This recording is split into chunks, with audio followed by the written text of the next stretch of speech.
Hello everyone and welcome back to our series on the fundamentals with USA field hockey. Today we're going to be looking at tackling. What do you do when the opponent's got the ball? Well, you've got to tackle them. And today we're going to show you the two most important skills in the tackling series to win that ball back.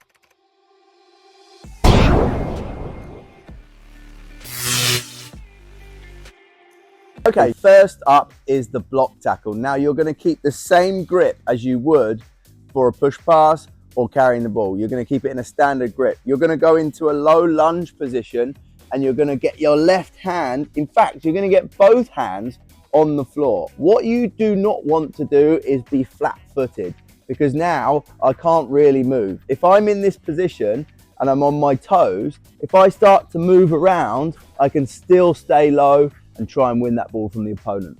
So when you're defending, you have to be extremely patient. There's no point me coming in, flying in like this, and I'm beaten and the player's gone behind me. So I've got to stay in this position, low body, but I've got to stay on my toes so I can stay engaged in the play. Now I'm going to wait for the right time, and then I'm going to be able to get my hands nice and low and push through the tackle so I can win the ball. So some of the key mistakes that players make, and they get beaten pretty easily, is they don't get their hands low enough. So all I have to be is slightly off the floor and that ball is going to go underneath me. So you've got to make sure that you get both hands low. And the real key piece to defending is actually your footwork. Don't dive in. As soon as you do that, you're beat. Don't get caught flat-footed. As soon as you do that, you're beat, right? You've got to stay on your toes, be patient, and wait for the right time to make that block tackle.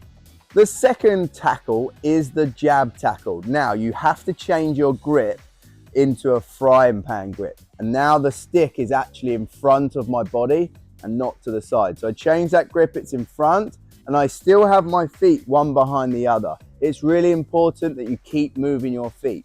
When I jab, I'm going to extend my arm, but it's like a snake bite. I'm in, I'm out, right? It's really quick, so you don't want to go fishing like this. You're going to get beat. It's too hard to make a tackle like this. When I make a jab, I'm in, I'm out, I'm keeping those feet moving. So when might I use a jab tackle instead of a block tackle? I'm going to use a jab tackle when there's more space and I've got to move a lot more. In congested areas, or maybe when I'm putting pressure on, I might go into my block tackle. But sometimes a jab tackle can set up a block tackle very nicely. So sometimes I might use my jab tackle and force a player into my block tackle. So I jab to the left to cut the inside of the field off. The player then comes to my right side and I'm able to change my grip and then apply the block tackle, a bit like this. So jab, back, and block.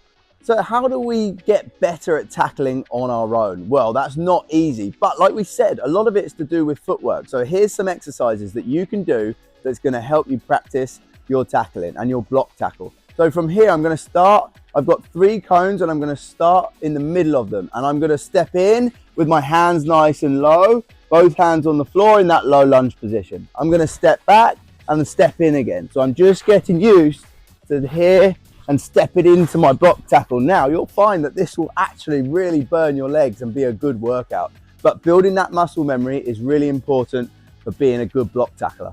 So you can now progress this into the jab tackle. A little bit more fun because I've added 3 balls to the top of the cones. I'm going to change that grip and I'm going to try and jab the balls off the top of the cone. So here, step in, and then I'm going to step back, step in, step back, step in, and step back. Again, footwork is so important, but the snake bite in and out is just as important. In a group setting, the block tackle is super simple to set up. You're going to have a player opposite on the ball and the player maybe 5 yards away. All I'm going to do when the player comes towards me is I'm going to get into my low lunge and make the block tackle. So in here, low lunge position, hands low, and push through the ball. It's really important that to keep the safety of this, that you get the athletes walking first. As they get better, then you can go into the running side of things. Okay, with the jab tackle in a group setting, you're actually going to start with 2 players that are going to start quite close together. So Adam's going to come in to help me with this one.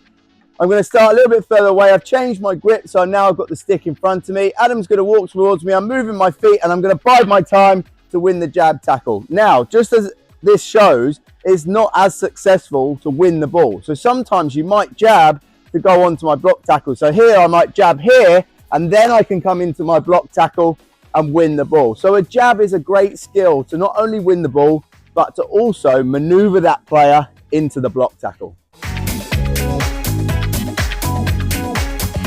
So tackling is a vital part of the game. Get good at block tackles and jab tackles. You don't need to win the ball with a jab tackle, but it can set you up nicely for the block tackle. Stay tuned for our next video. It's all your coaches out there based on planning and delivering sessions.